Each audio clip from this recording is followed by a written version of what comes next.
When we think of ancient engineering, we imagine thousands of hours spent moving heavy material from one place to another, stacking brick on top of brick, stone on top of stone.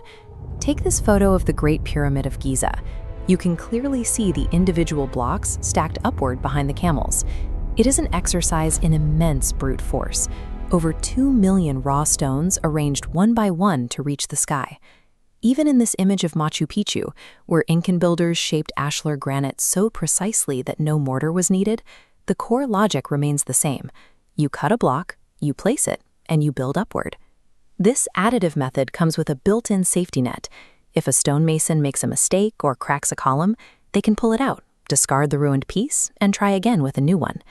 But scattered across the globe are ancient sites built in reverse. Instead of stacking material, workers took a chisel to raw bedrock and carved downward. This is subtractive architecture, and math is unforgiving. The moment you remove a piece of rock, it cannot be put back.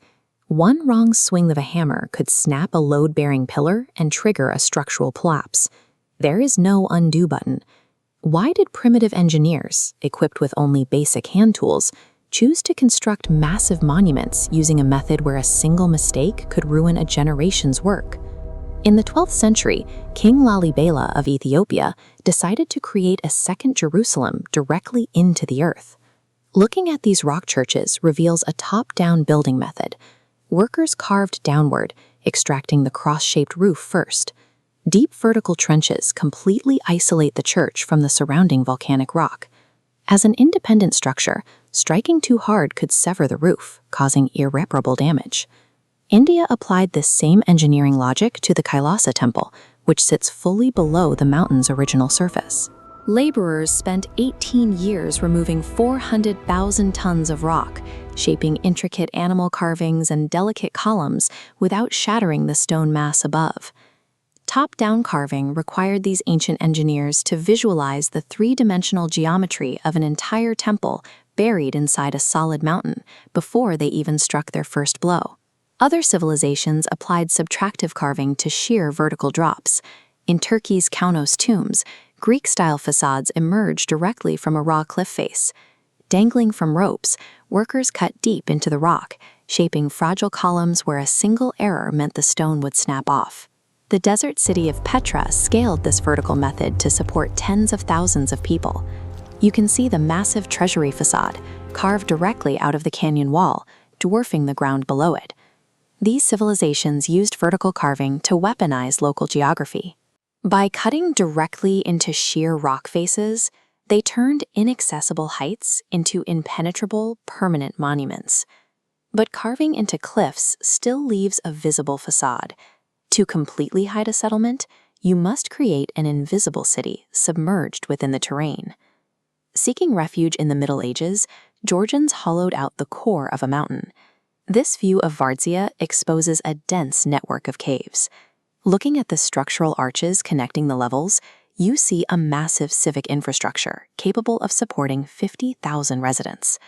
Similarly, at the ancient city of Jiaohou in China, builders carved their homes and streets straight down into the lowest core of an earth plateau, using the unexcavated natural earth itself to act as the city walls. Carving a city deep into the bedrock was a calculated defensive strategy. Complete environmental integration offered the ultimate chance at survival.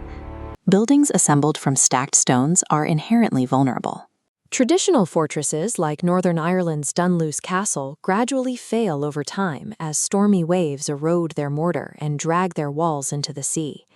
Subtractive structures bypass that weakness.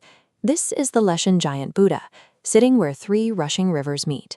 Because it possesses an internal drainage system carved directly through its solid stone body, it has survived centuries of rain and wind that would level stacked stone statues.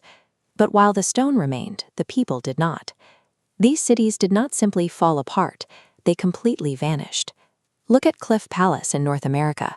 Tucked securely beneath a massive sandstone overhang, the multi-story stone settlement remains heavily protected and intact today.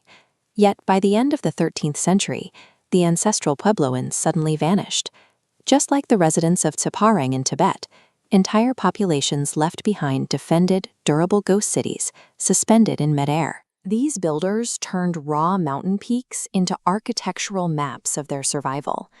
Though the civilizations themselves faded away, they left behind a zero-mistake blueprint of human ambition, carved directly into the bedrock.